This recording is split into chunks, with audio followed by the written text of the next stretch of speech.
예수님의 심판이 이제 시작되는 거예요. 그런데 첫 번째 흰 말을 타고 옵니다. 여러분 지금 요한계시록을 볼 때 우리가 가장 먼저 생각해야 될 것은 그 당시의 사람들의 눈으로 봐야 된다는 거예요. 저와 여러분의 생각으로는 이해가 잘 안 되는 표현들이 있어요. 우린 말도 잘 안 타잖아요. 그런데 그들은 너무 익숙했고요. 이 흰색이라는 것은 그들에겐 승리를 상징합니다. 그러니까 흰 말을 탔다. 흰 말을 탔다는 것은 승리를 좋아하는 사람. 그런데 이 흰 말을 탄 자가 활을 가졌죠. 예수님의 무기는 검입니다. 말씀의 검. 그런데 이 흰 말을 탄 자는 활을 가졌어요. 그러니까 예수님을 흉내내는 자예요. 적그리스도죠. 적그리스도도요, 여러분 예수님과 똑같이 하려고 애를 씁니다. 왜냐하면 예수님이 세상의 주인인 줄 알기 때문에. 그런데 똑같지 않아요. 그렇죠? 무기가 달라요. 그리고 면류관을 받았어요. 면류관, 예수님이 받은 거 맞는데, 여러분 면류관이라고 다 같은 면류관이 아니에요. 예수님이 받으신 면류관은 왕의 면류관입니다. 헬라어로 보면 그 차이가 있어요. 예수님의 면류관은 왕의 면류관이고, 여기에서의 면류관은 싸워서 쟁취해서 폭력군이 뺏는 면류관이에요. 그러니까 운동 경기에서 운동 스포츠 선수들이 달려가지고 경쟁에서 이겼을 때 받는 면류관, 이것을 이야기해요. 어쨌든 이제 이기고 또 이기려고 하더라. 예수님은 이미 이기셨어요. 그런데 예수님을 닮으려 하는 사람들은 자기도 예수님처럼 이겨보려고 애를 쓰고 발버둥을 치는 거죠. 이게 적그리스도의 모습이에요. 자, 이제 정복욕에 사로잡힌 어떤 사람들이 나타나서 이제 이 나라를 힘들게 합니다. 그런데 그 당시에 로마, 이 요한계시록이 쓰여지던 당시에 이 로마 접경에 있던 유프라테스 강 동쪽에 살고 있었던 한 민족이 있었습니다. 로마의 군대는 아주 강력한 군대였는데, 이 로마의 군대를 역사적으로 2번이나 이겼던 유일한 그런 민족이 있었습니다. 바로 파르티아인들입니다. 그러니까 그 당시에 이 요한계시록을 듣던 이 사람들은 이들이 파르티아인들을 가리키는 거구나라는 생각을 하는 거예요. 우리는 몰라요. 저와 여러분은 전혀 모르지만 그 당시에 로마 병사들보다 강력했던 그들이 와서 여기에 이 로마를 어렵게 하는구나. 기병과 궁술로 굉장히 강력했던 민족, 그들이 와서 하나님이 심판을 하시는데 그들을 이용하시는 거예요. 그들을 사용하시는 거예요. 옆에 있던 왕벌을 준비하시는 거예요. 여러분, 하나님이 악한 자들을 칠 때 더 악한 사람들을 때로 쓰실 때가 있어요. 여러분, 이게 역사적인 사건이에요. 지금 그러면서 이제 흰 말을 탄 자의 이야기가 나옵니다. 그리고 나서 3절 4절에 보면 이제 2번째 인을 떼시는데, 4절을 보게 되면 어떤 말이 나오죠? 붉은 말. 여러분, 붉은 말 하면 딱 떠오르는 상징이 있지 않습니까?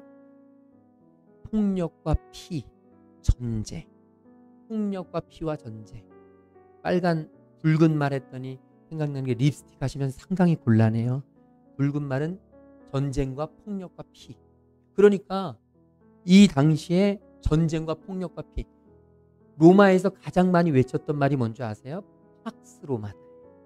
팍스 로마나라는 건 로마로 인해서 평화. 로마로 인해서 평화가 쟁취돼서 세상을 평화로 만들겠다는 게 로마의 꿈이었어요. 그런데 그런 꿈이 산산이 물거품나는 거예요. 하나님이 심판의 손을 드시면 이제 이 로마의 완전한 평화가 점점 깨지는 거예요. 그러면서 이 평화가 사라져버리고 화평이 제하여져 버리고 서로 죽이게 하고 또 큰 칼을 받았더라. 여러분, 서로 죽이게 한다는 게 뭐냐 하면 내전이에요. 내전. 그래서 실제로 로마는 내전 때문에 무너질 뻔했습니다. 로마 네로 황제 때, 네로 황제가 죽은 다음에, 네로 황제 사후 바로 그 후에 이 로마는 완전히 분열될 뻔했어요. 그래서 이 65년 66년 AD 65년 66년에 네로 황제가 죽고 나서 그 1년 동안요, 로마의 황제가 3번이나 갈아치워졌어요. 1년에 3번 왕이 바뀐다는 건 쉬운 일이 아니에요. 얼마나 내전이 심하고 서로 왕권을 쟁취하려고 했는지 지금 그 이야기를 이 당시의 사람들은 알고 있었어요. 우리는 모르지만 그 당시를 살아가던 사람들은 로마가 이렇게 이런 하나님의 심판이 무서운 일들이 일어나는 거예요. 자, 정복자가 나타납니다. 내전이 나타납니다. 그리고 나서 5절 6절에 보면 5절 6절 셋째 인을 떼시니까 셋째 인이 떼어졌을 때 검은 말이 나와요. 여러분, 검은 말, 이 검은색은 무엇을 상징하냐면 바로 기근과 빈곤의 상징입니다. 깜깜함, 막막함, 아무것도 보이잖아요. 배가 고프면 아무것도 안 보여요. 여러분, 먹을 게 없으면 완전히 막막한 거예요. 기근과 그리고 빈곤을 상징하는 이 검은 말을 탄자가 나타납니다. 그런데 우리가 알아야 될 것은 정복자가 나타나면 당연히 전쟁이 일어나죠. 전쟁이 일어나면 당연히 살기가 어렵게 돼요. 그래서 기근과 가난이 찾아오게 되는 거예요. 그러면서 이제 검은 말이 나타나는데 손에 저울을 가졌어요. 왜 저울을 가졌냐? 봤더니 6절에 보면 이렇게 이야기하죠. 한 데나리온의 밀 한 대요, 한 데나리온의 보리석대로. 솔직히 신학을 했어도 요한계시록에 대해서 제대로 알지 못하면 이게 무슨 소리인지 몰라요. 왜 이 상황에서 지금 이런 이야기가 나오는지 이해하기가 쉽지 않아요. 그런데 이 이유는 뭐냐 하면 이 당시에 한 데나리온은 성인 한 명의 일당입니다. 그러니까 지금으로 말하면 일당이 뭐 15만 원 된다고 쳐보세요. 15만 원에 밀 한 대를 살 수 있다는 얘기는 뭐냐면 당시 일반적인 시세, 일반적인 그런 물가가 어느 정도였냐면 이 한 데나리온에 밀 12대를 살 수 있었어요. 그런데 전쟁으로 인해서, 내전으로 인해서 완전히 무너지니까 어떻게 돼요? 살기가 팍팍해진 것입니다. 그런 어려운 상황이 펼쳐지게 되는 거예요. 물가가 12배가 폭등하는 일들이 일어나는 거예요. 그런데 뒤에 보면 감람류와 포도주는 해치지 말라. 이 감람류와 포도주는 뭐냐면 이 당시의 사람들이 먹을 것이 없을 때 이 감람류와 포도주는요, 웬만한 가뭄에도 견뎠던 게 바로 감람나무와 포도나무였어요. 그러니까 그들이 먹을 게 다 떨어졌을 때 마지막으로 희망을 걸 수 있는 게 감람류와 포도주였는데 이것을 해치지 마라. 이건 건드리지 마라. 그러니까 아직은 살만하다는 거죠. 아직까지는 살만하다. 그러면서 7절, 8절 보게 되면 이제 넷째 인을 떼셨는데 8절에 보게 되면 무슨 색깔의 말이 나오죠? 청황색. 여러분, 청황색. 여러분, 청황색 하면 생각나는 거 없으세요? 공포에 질리면 어떻게 되죠? 공포에 질리면 새파랗게 됩니다. 샛노랗게 됩니다. 청황색. 이것은요, 당시의 죽음을 상징하는 색깔이었어요. 공포로 인해서 죽게 되는. 그러니까 전쟁인 폭력, 이 정복자가 나타나서 전쟁을 치르는 걸 좋아하고 전쟁을 치르니까 물가가 안 잡히고 물가가 어렵고 너무너무 살아가기가 어려우니까 죽는 사람들이 나와요. 죽음으로 이르게 되는 거예요. 그러면서 이렇게 표현되죠. 땅 4분의 1의 권세를 얻어서. 땅 4분의 1의 권세를 얻었다 그러잖아요. 지금 적그리스도가 나타나서 이 땅의 4분의 1을 다스리는 거예요. 그런데 이제 8장에 가보면, 나중에 보겠지만 8장에 가보면 이 지역이 3분의 1로 늘어납니다. 4분의 1이었던 이 지역이 3분의 1로 늘어나요. 그리고 18장에 가보면 온 땅을 적그리스도가 차지합니다. 이게 바로 이 심판의 점점 강도가 세지는 거예요. 그래서 마지막에 이제 심판이, 하나님의 심판이 마지막에 다다랐을 때 이제 요한복음의 마지막, 요한계시록의 마지막 장면이 나오는데, 중요한 것은 뭐냐 하면 지금 사도 요한에게 이런 환상이 보여지잖아요. 그런데 중요한 것은 주님이 우리에게 주시고자 하시는 말씀은 마지막 때에 흰 말이 누군지, 흰 말을 탄 자가 누군지, 그리고 붉은 말을 탄 자의 모습이 어떤지, 그리고 얼마나 어렵고 얼마나 힘들고 어디서 전쟁이 일어나는지 뭐 이런 게 아니라 주님이 주시는 메시지는 이것입니다. 이 심판이 누구에 의해서 지배되느냐, 이 마지막 심판이 누가 허락하느냐, 누가 인을 뗄 때 이 마지막 심판이 이 땅에 오시느냐, 이게 바로 요한계시록이 우리에게 주시고자 하시는 말씀이에요. 우리의 포커스는 마지막 때의 3차 세계대전이 어디서 일어나느냐, 어떤 전쟁이 일어나고 어느 나라와 어느 나라가 싸우느냐가 아니고, 하나님이 우리에게 주시고자 하시는 메시지는 바로 이 마지막 때의 엄청난 혼란과 엄청난 전쟁과 엄청난 일들이 일어날 텐데 이 일들을 누가 일으키느냐, 여러분, 이건 하나님의 역사 속에 있다.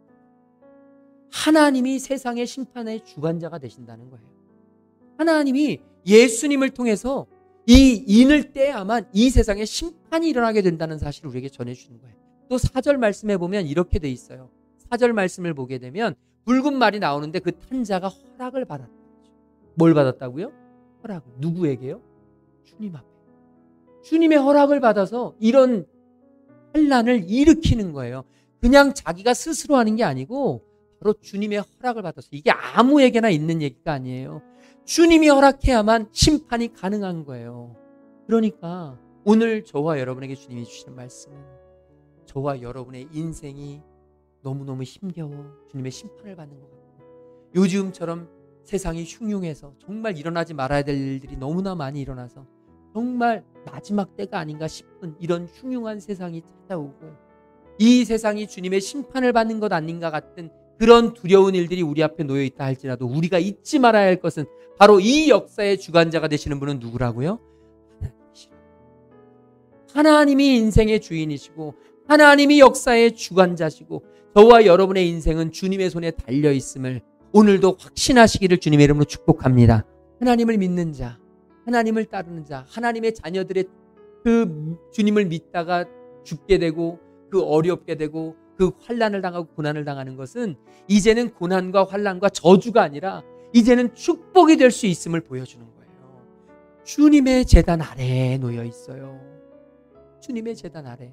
그런데 이 제단 아래에 있는 영혼들이 뭐라고 외치냐면 10절에 보니까 이렇게 외쳐요. 하나님, 그런데 우리가 이렇게 죽어서 이 땅에 갇혀 있는데 하나님 어찌하여 이 악한 자들을 처단해서 이 악한 자들을 치셔서 이 악한 자들을 심판하셔서 우리 피를 갚아주지 아니하십니까? 언제까지 우리가 기다려야 됩니까? 언제까지 우리가 기다려야 됩니까? 여러분, 이게 바로 초대교회 성도들이 가지고 있었던 너무너무 큰 딜레마예요. 주님을 잘 믿는데 우리 가정이 왜 이래요? 주님을 잘 따르는데 왜 믿지 않는 사람보다 더 못 사는 것 같아요? 주님을 정말 섬기려고 애를 쓰는데, 여러분, 주님은 지금 이런 말씀을 하시는 거예요. 조금만 기다려. 지금 네가 너의 그 수고가, 너의 그 헌신이 빛을 발하지 못하고 아무도 알아주지 않고 정말 아무 소용없는 것 같지만 아니야. 주님의 제단 아래 있어. 이제 너의 그 수고 반드시 내가 갚을 때가 온다. 너의 그 헌신과 너의 그 믿음과 너의 그 희생은 주님 앞에 귀하다. 너무너무 귀하다. 내가 다 보고 있다. 주님이 이런 위로를 오늘 우리에게 주고 계신 거예요. 여러분, 이 말씀이 얼마나 은혜로워요. 얼마나 복음적이에요. 요한계시록이 무섭고 그냥 두려운 게 아니라, 여러분, 주님을 알지 못해서 마지막 심판에 다다를 사람들은 두려워서 벌벌 떨지만, 여러분, 주님을 알아서 주님의 자녀가 되어서 주님의 품 안에서 보호받을 우리는요, 요한계시록은 두려운 일이 아니에요. 기쁜 일이죠. 악한 자들에게는 심판이고 엄청난 하나님의 진노의 그런 부으심이 있지만, 여러분, 주님을 믿고 주님을 따르고 주님 안에 서는 우리에게는, 여러분, 이건 해방이요 건복의 소식인 줄로 믿습니다. 기쁘게 우리가 믿음으로 주님의 말씀을 대하고 우리의 헌신, 우리의 수고를 주님이 하시는구나, 주님이 받으시는구나, 여러분과 제가 위로받으시는 은혜 있기를 주님의 이름으로 축복합니다. 이제 마지막으로 보게 되면, 마지막으로 12절에서 17절을 보게 되면 이제 여섯째 인을 떼실 때 큰 지진이 납니다. 자연재해가 일어납니다. 그런데 해가 검은 털로 짠 상복같이 검어집니다. 엊그제 슈퍼문이라고 해서 밝았잖아요. 그런데 지금 이 밝은 해가 검어진다는 거예요. 달이 온통 피같이 붉게 물든다는 겁니다. 그리고 13절에 보니까 하늘의 별들이 무화과나무가 흔들려서 떨어지는 것처럼, 설익은 열매가 후두둑 하고 떨어지는 것처럼 땅에 떨어지는 거예요. 별이. 그리고 14절에 보면 하늘은 두루마리가 말리는 것 같이 말려서 사라져버린다는 거예요. 그리고 각 산과 섬이 제자리에 옮겨진다는 거예요. 여러분, 이런 자연재해가 얼마나 두렵습니까? 쓰나미가 몰라오면 얼마나 무섭습니까? 정말 자연재해만큼 무서운 게 없는 거 우리 잘 알잖아요. 홍수로 인해서 수많은 사람들이 사상자가 났던 이번 이 여름도 너무너무 아프잖아요. 안타깝잖아요. 여러분, 이런 자연재해가 임하게 됩니다. 그래서 사람들은 두려워합니다. 그런데 하나님을 아는 자들은 어떠해야 할까요? 하나님을 아는 우리도 똑같이 그런 것들을 두려워해야 될까요? 요한계시록은 그게 아니라고 이야기하는 거예요.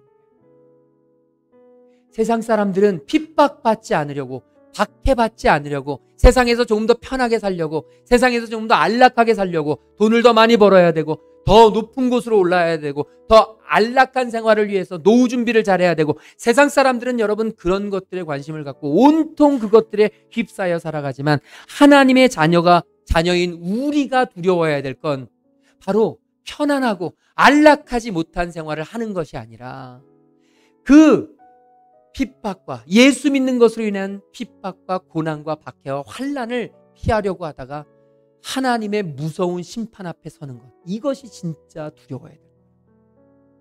요한계시록이 우리에게 주는 메시지는 이것입니다. 하나님의 자녀가 두려워해야 될 건 이 세상적인 어려움이 아니라, 배고픔이 아니라, 이 세상의 불편함이 아니라, 이 세상에서 누리지 못하는 그런 불편함이 아니라, 그런 것들 때문에, 그런 불편함들을 두려워해서 내가 예수 믿는 것 때문에 그런 것들을 누리지 못할까 봐 예수를 대충 믿고, 예수 믿는 것에 대해서 띄엄띄엄 신앙생활하고 주님과 아무 상관없이 살아가다가 마지막 심판이 임했을 때 하나님 앞에 서서 두려워 벌벌벌 떨게 되는 그 상황, 그것을 진짜 두려워해야 된다는 것이죠. 예수님은 말씀하셨습니다. 두 손과 두 발과 두 다리와 두 눈을 가지고 멀쩡히 천국에 들어가는 것보다, 지옥에 떠지는 것보다, 눈 한짝을 잃고 팔 한쪽을 잃고 다리 한쪽을 잃어도 천국에 가서 주님을 만나는 것이 진짜 축복이라고. 여러분, 예수님이 그렇게 말씀하셨죠. 사도 바울도 그렇게 이야기했습니다. 내가 선한 싸움을 싸우고 나의 달려갈 길을 마치고 나의 믿음을 지켰으니 이제 후로는 나를 위하여 의의 면류관을 예비해 두신 우리 아버지께서 내게 그 면류관, 그 상급을 주실 것이라.